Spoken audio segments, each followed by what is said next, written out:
فرمایا یا ایھا الناس،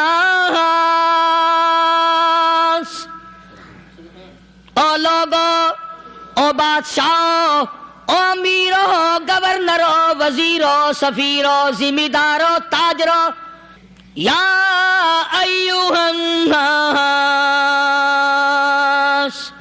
او مولویو، او پیرو، او فقیرو، دروی درویشو، کلندرو، یا ایھا الناس،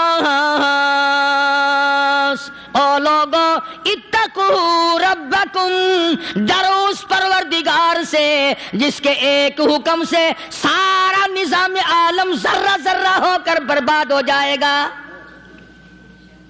ڈرو اس مالک سے جو ایک منٹ میں بے اولادہ بنا سکتا ہے، ایک منٹ میں کوٹھی کو برباد کر سکتا ہے، ایک منٹ میں تمام نعمتوں کو چھین کر فقیر بنا سکتا ہے۔ بس ہم کہتے ہیں، آپ سنتے ہیں، دل میں یہ باتیں جمتی نہیں۔ اللہ فرماتے ہیں وَفِي أَنفُسِكُمْ أَفَلَا تُبْصِرُونَ، اگر میری خدائی تیری سمجھ میں قرآن کریم سے نہیں آئی، کالی کملی والے صلی اللہ علیہ وسلم کے فرمان سے نہ آئی، تو پھر 360 جوڑ سر سے لے کر پیروں کی انگلی تک میں نے لگائے ہوئے ہیں، اپنے ایک ایک جوڑ سے پوچھ لے تجھے کس نے بنایا؟ ایک ایک جوڑ سے پوچھ، ان کے اندر مکھ کس نے رکھی؟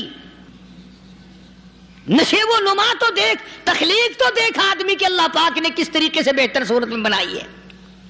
اور ظاہر ہے اللہ نے کسی کی امداد نہیں لی کہ آؤ ذرا کان بنوانا جی اچھے سے، ذرا آپ کی فرم آنکھ بنانے والی ہے، آنکھ آپ کی ہو جائے، زبان میری ہو جائے، بندہ بن جائے گا۔ فرمایا نہیں، دنیا کے کام کرتے پھرو، بناتے پھرو، چلتے پھرو۔ فرمایا میرے بندے کا بال تم کوئی ساری دنیا کے سائنسدان، ٹیکنالوجی کے ماہر مل کر بنا ہی نہیں سکتے۔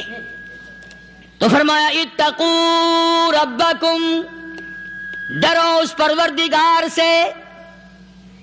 ڈرنے کا یہ مطلب نہیں کہ نماز پڑھنے مسجد میں آ جاؤ۔ فرمایا اتقوا ربکم، دکان پہ بیٹھا بیٹھا بھی ڈر، کارخانے میں کام کرتا کرتا بھی ڈر، مزدوری کے لیے جاتا آتا بھی ڈر، گلی میں سے گزرتا ہوا بھی ڈر۔ اتقوا ربکم،